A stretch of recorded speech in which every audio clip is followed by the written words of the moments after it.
এখন আমরা আছি বালেশ্বরের কাছে। আমাদের গাড়ির লাইন আপটা গুলো দেখো।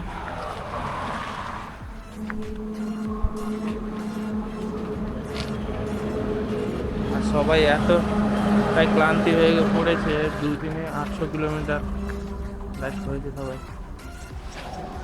এখানটায় দেখ, ক্লান্ত হয়ে পড়েছে।